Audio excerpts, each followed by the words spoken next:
Ibalang sa tanang mga tao ano na mga sala mapasayno, buhata kini amon sa paghandong kanako.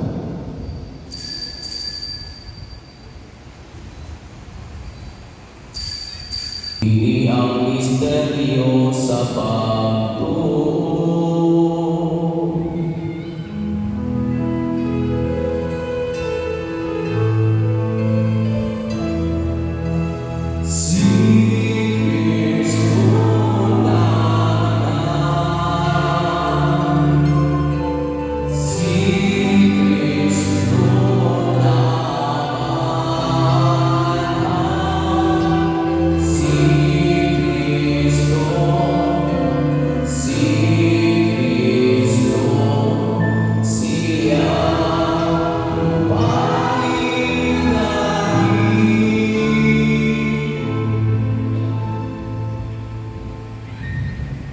Ang paghandog sa kamatay pagkabanhaw ni Kristo, naghahanap kami kanimo Amahan Masa.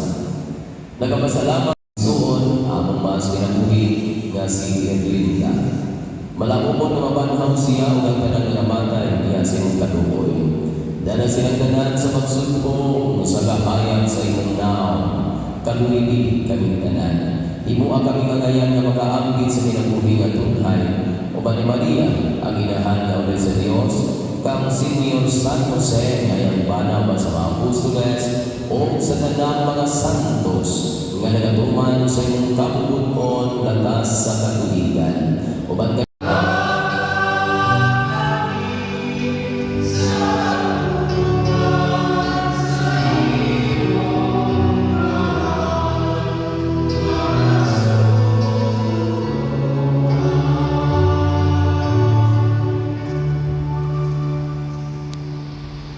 ang Ginoo maanaa kaninyo. Kinugtugikan sa Ebanghelyo sumala ni San Juan.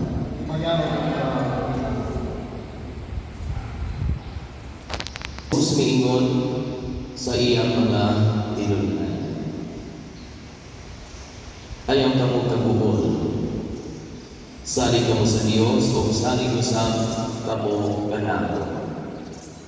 Sa balay sa akong amahan, adunay daghang mga nawag, o muadto ako aron mag-anda o dagit alang kaninyo.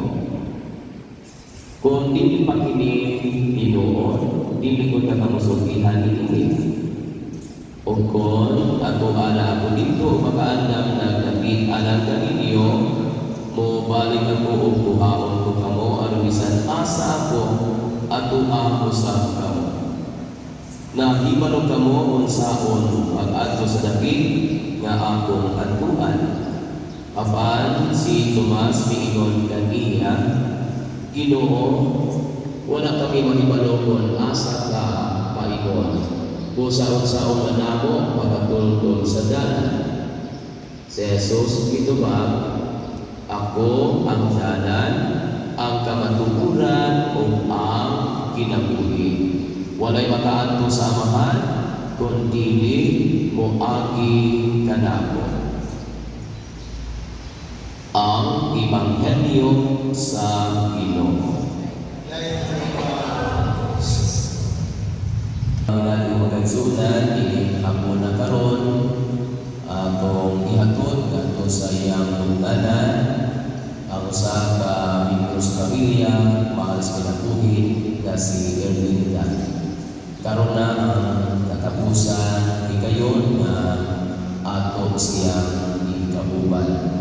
O alang sa tanan, labi na kayo sa pamilya, akong sayon na naagin mo sa tubang taguol tungod kay karon naman ang katapusan higayon na ang mahal sa kinabuhi ni Erlinda ikauban tungod kay adlaw karon sa pagtubong. So naagyon dili magpikayan na ang pagbati sa taguol, pagbati sa kasakit. Pero atong natunduman na si Erlinda wala matapos na sa pagdangat sa kamatayon.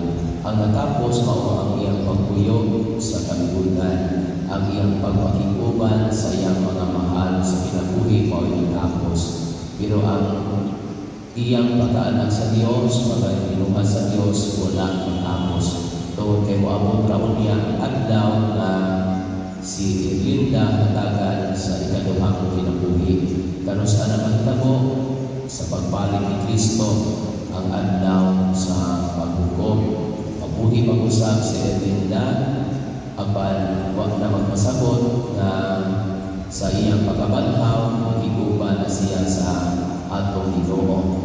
No kay ang langit ang pinuyanan sa Dios alang lamang sa mga limpyo o liman sa ulit sa sala.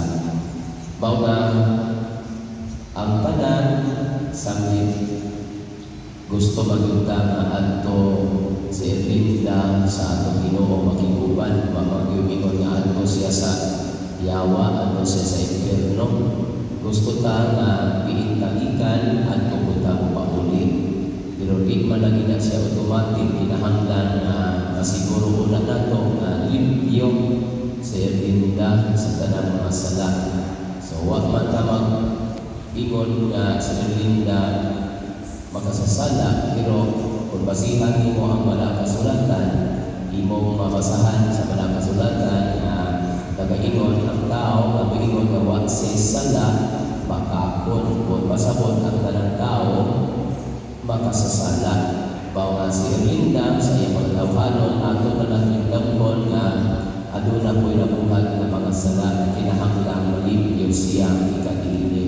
Ang patay tao wala na may mabuhat aron sa paglimpyo sa kagalingon. Pero wala magpasabot kasi Erlinda dili na malimpyo gikan sa mga sala. Pwede ba nga malimpyo si Erlinda sa mga sala pinaagi sa tabang sa mga buhi o sa unang tabang pinaagi sa pagpakbo.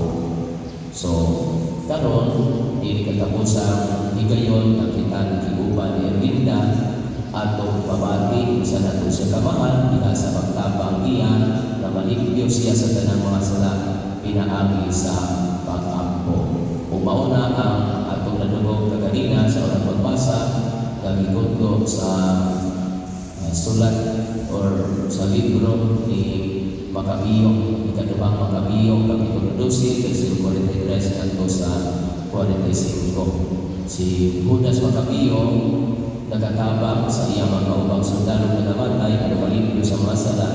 Naghimo siya ang halal alang sa sala mao nga atong nadungog kanina nagpaamon si Judas ikan sa iyang mga kaubang sundalo nga wa managwa mo dangas kamatayon sa gira wala mamatay ang mga buhing mga sundalo iyang ipagayuan o salapi nga ikabat kini og 2,000 ka latang salapi o iyang kini ipadala ngadto sa Jerusalem dito sa templo sa Dios sa Jerusalem aron himuon ang usa ka halal alang sa sala aron walin kawas sa mga sala silang nangamatay. Mao na atong ibarugan mga Katoliko nga kita mga buhi makatabang kayo ilang nangamatay aron malimpyo sa mga sala himuon ang pagtabang pinaagi sa pag-ampo.